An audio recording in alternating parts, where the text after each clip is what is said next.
Hello, welcome back to the James Show because it's my show, and today I am back to recap the Grammys, and I am here with Avery Ehrhart. Hi. Alright, so we're gonna just jump straight into it. So I think first, obviously, we need to talk about, like, the red carpet, because I think that's kind of, like, the best place to start. So, honestly, there really wasn't that much that happened on the red carpet. I mean, we can talk about Bianca. I think that says enough. Yeah. Because... Anyways, but... Honestly, there's a lot of people that did actually do really good on the red carpet. This was a good one, in my opinion.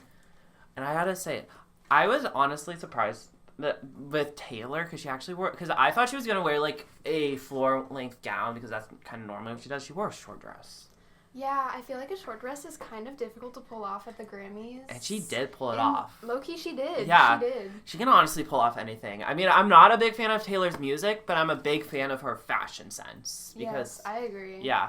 And then Chapel 8 with her archival... I forget who the designer was, but it's an archival piece. So good. She always eats. Yes. All of her outfits ate at the Grammys Also, this year. there's just, like, one interview. I did not know her name. She had this, like, pink feather gown. She looked really pretty. Do you know? I do not know what you're talking about. Yeah. But I love feather gowns. Yes. I can just imagine it. Yes, okay.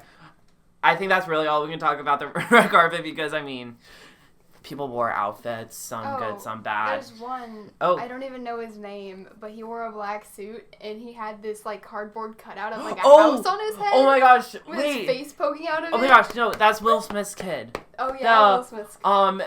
Political economic one. You know, when he was like, why are we playing Let's Sit Around and Talk About the Political and Economic State of the World? That dude. Yeah. Yeah.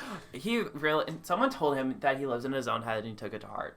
That's why he wore that? Probably not. No.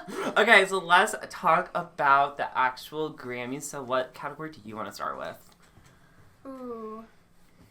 Well, this one's just for me. This is not a popular category, so maybe it's not a good one to start with. Mm-hmm. But I am a fan of rock and metal. And so Yes. I want to talk about the metal category. Okay. I don't know if anybody knows a lot about metal or metal artists and stuff. Yeah. But the people nominated, Mm-hmm. were really good. All of them were really good. I honestly have one that I really wanted to be the winner. There's this band called Spirit Box as a female lead singer. Uh-huh. And I love that band so much. And they had a song nominated that I wanted to win so bad. And the one that did win was Gojira, if you know that French metal band, their performance for the opening ceremony of the Olympics last year. Oh, yeah, the one with, like, all the Marie Antoinettes. Yeah, oh, that one. song won for Best Metal Song of the Year, Mm-hmm. which, honestly, not a bad choice. Yeah, I mean, it sounded pretty good. I mean, I'm not a big with metal. I mean, really, for rock and metal, the only person that I know was nominated was St. Vincent. Oh, yeah. And Queen won. Love her. Because I'm going to kind of jump into a little bit of, like, alternative also. Mm-hmm. She did do really good. I actually did check I did actually check her Grammys page because I was bored in class today. And I noticed she's been, career-wise, she's been nominated 8 times. She's won 6 Grammys. Wow. Yeah. That's a pretty good record. Yeah, that's really good. And I was really hoping for St. Vincent to win. I was a little nervous because I didn't know if she would win. But she did. I was really happy for her to win because I literally kind of just discovered her with All Born Screaming. And that was such a good album. Yeah. I haven't actually listened to that one, but I don't know. Yeah. Yeah. And then what are some other of the metal the metal rock stuff? Yeah, so I gotta hijack your part. Well, the other nominations for the best metal song was obviously Metallica. I'm glad they did not win because I feel like they've won Grammys before. They're old. They're in their 50s or 60s. They don't old need is anymore. Crazy. They don't need anymore. They don't. Judas Priest, also old. They don't need any more. There's new metal now. Bro, what about the Beatles? Aren't they dead? No, apparently they had a song that they came out with a new song that I think they used AI technology or something. I know Angel was talking about it a lot in the previous podcast, so check that out. Self-plug. A way to plug. Yeah, thank you. But what about them? I didn't even know they had a song That's so got real. nominated. That's so real. I'm pretty sure they even won too, like one of the categories. Wow, an AI Beatles song. Period. 2025. I don't even know who was there. I don't know. That sounds so crazy. Yeah. The last nomination for the metal category was this artist named Poppy. Mm-hmm. Poppy! I love Poppy. Yes, I love Poppy. Oh my gosh, so one of my much. friends like told me to listen to a Poppy album last year, and I did, and it was so good. Yeah, she's so versatile. Like, Yeah. she just does so many things, and it all sounds good. Because I remember her when she first came out with Low Life. Yeah. With like the kind of reggae kind of sound, so it's kind of really cool to see her go from this kind of reggae kind of poppy vibe to now more of like a kind of metal grunge kind of aesthetic, which is really cool to see. Definitely. Which I really love. Did she win? She did not win. Robbed. I mean, literally, if I know someone and I don't know the other people, I just say it's robbed, even like because I don't have like really a merit to base it on. But I did not have to say that, luckily, for rap album of the year, because my girl Doechii came through. She won rap album of the year. I'm so happy for her. I am She too. deserves that. Yes, third ever woman to ever win rap album of the year. Yes, after Lauryn Hill and Cardi B. So congrats to her. Very well deserved. I know there's some people that are like she didn't deserve it, and I'm just saying to those people, listen to the mixtape because it is so good. Because her range is amazing. It's so good in her breath control. And yes. She's her just so good. Storytelling with like Denial is a River, because like that song is so good, and the way she can tell a story through that whole song. Exactly. And it's literally just based off of the one Wendy Williams clip, the Denial is a River in Egypt, your husband is gay. And taking that and then making kind of like a satirical kind of story based off of that clip is just iconic and insane. Yes, it's so unique too. Yes. Like that's why she won, because it was just so different than everyone else. Yes, and just kind of going back to like the outfits. Her outfits were so amazing because because she continued her aesthetic throughout her whole like journey with this album, and it all just kind of ties in together, which I really loved, because it's kind of like I don't want to say it's kind of like casual pedestrian wear, but it kind of is, but then she elevates it. She makes it go out of the box, so you'll play around with the silhouette. Like with her, when she walked up to receive the award, her like kind of big like hoop pants, where those look so cool. Love my girl Doechii. And her performance. Oh my gosh. She ate everyone up in that performance, because that was like the whole like every like best new artist that wasn't like Chapel or Sabrina got like their own segment, and she took her segment, made it her own.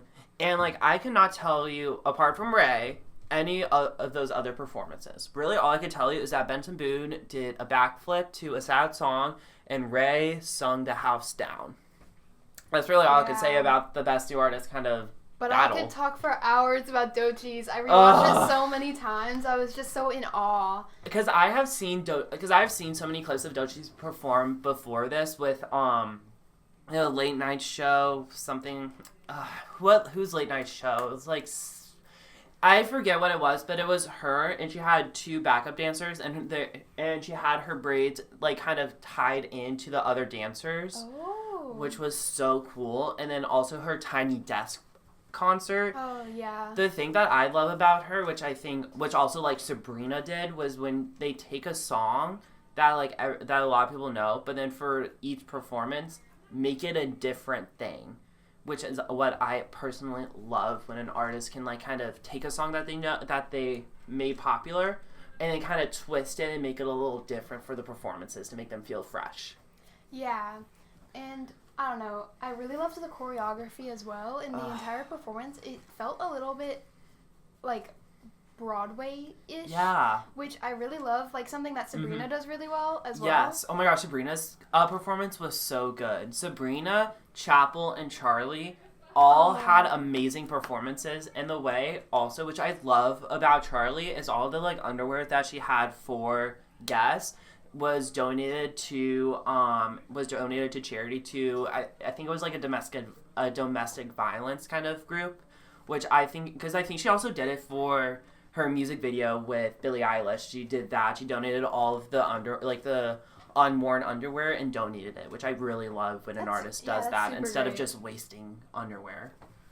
I agree. And I mean, plus they just literally just need to wash it like once. Like, exactly. It's big whoop that it was on the ground. Big whoop. Yeah. It's cloth. Yeah, like, I mean, I get it, like, yeah, it touches the ground, but it's not like the ground, it's not like it's been worn, it has, like, stains on it or anything, it literally just touched the ground. You can literally just wash it. Exactly. I hope people wash there. Anyway, Please. let's go to our big category. So we have our best new artist being none other than the mother herself, Chappell Roan. That's so deserved. As a Missourian, I'm so happy for her, just getting to see her get her flowers. And her speech was amazing. Her and Doechii, which I forgot to talk about Doechii's speech. Those speeches were so amazing. Just kind of calling out, like, some of the, like, injustices, to say, kind of, that have been happening and kind of inspiring people, which I really loved, when an artist can kind of take their Oh, and Lady Gaga. I forgot about Lady Gaga's speech. That, too. Lady Gaga, Doechii, Chappell Roan all had amazing speeches. Yeah, they all did. I especially connected with Chappell's. Yes. As a queer Missouri person, like, that's a really bad wording, queer Missouri person. Anyway. Same girl. They were also, like, heartfelt and, I don't know, really connected with Chappell's, and I love her so much in all of them. Yeah. Right? But, and, like, going to, like, Lady Gaga, I, like, actually stood up out of my seat just to, like, clap for her, because, like, that's such an important message. She needed a standing ovation from around the world. Yeah. And, I mean, I really liked how Bruno Mars and Lady Gaga kind of did theirs. Kind of, they each got their own part, so it wasn't just one person doing the speech. Like, I think Sam Smith and Kim Petras, when they won, only Kim Petras did the speech, but then again, I think that was just because she was like I think she was like the first trans person to ever win in that specific category. Oh yeah. So I think that was why they did it mostly, but I kind of like when both artists get like a little word to say. Yeah, I agree. And then luckily Song and Record of the Year get lumped together for this one, because Not Like Us won both Record and Song of the Year. Honestly, I'm not mad about that. Yeah, I love Not Like Us. I think it was just really funny that a diss track won. Yeah, that is. I will say, even though I literally educated you guys on what the difference is, I forgot because Blonde Activities. I'm pretty sure Song, I think he won. Record, which I'm pretty sure was the one that like is kind of more about like the meaning. I feel like that could have gone to someone else, to like more of kind of like a deeper meaning, just because I think it's kind of funny that a diss track won with like the meaning being literally just calling out Drake. Yeah. I think it's just really camp to me. Yeah. And I feel like there's some other songs that had like better meanings, like kind of Die With a Smile, Good Luck Babe, Birds of a Feather, like kind of those songs, like I feel could have been better choices, but like yeah, but also not the worst choice. Yeah, in my opinion. Yeah, but let's talk about some bad choices now. With some bad choices. Album of the Year. How? How? I don't mean to be like rude. Like, okay. So my opinion is I felt this was kind of more like of an apology Grammy rather than like a Grammy because the album was special. Because, okay, Cowboy Carter, I get the point of like she broke out into the country scene. It's hard for her to break out into like a new scene, and she did it anyway. First thing, it's really easy to break out into a new scene by just doing an album with that genre. Like, I feel like if you're like, let's just say like for some, like if you're just mostly like a country artist, I think it's really easy to break into the rap scene if you just make a rap album.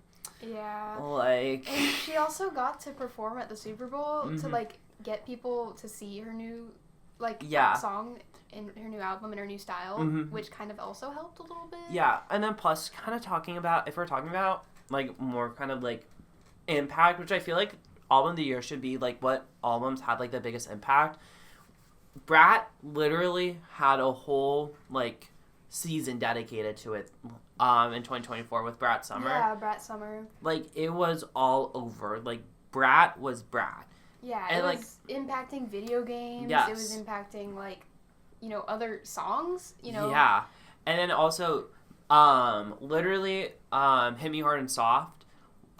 Birds of the Feather, which is definitely the breakout song of it. That song alone had more streams than Cowboy Carter.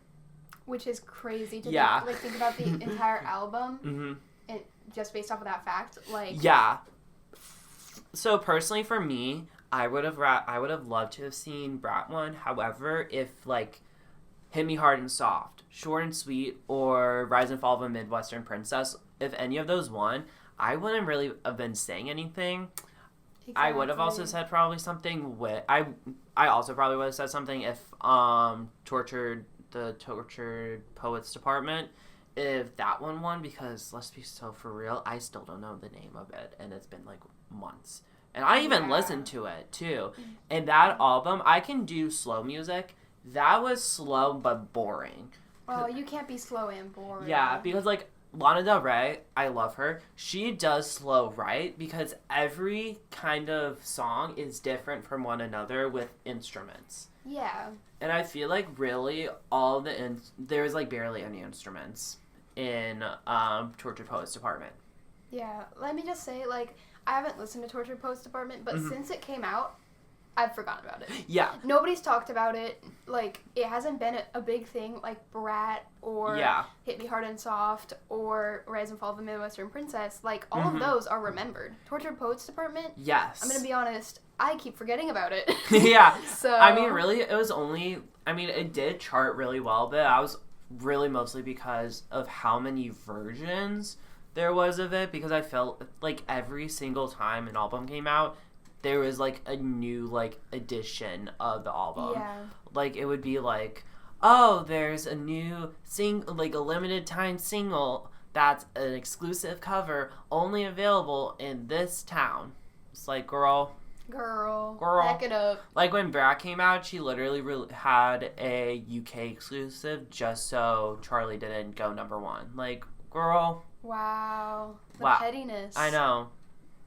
But like, I feel like if I'm being completely honest, I think Renaissance should have won Album of the Year when it was up against Harry's House, because Harry's, like, who remembers Harry's House? Yeah.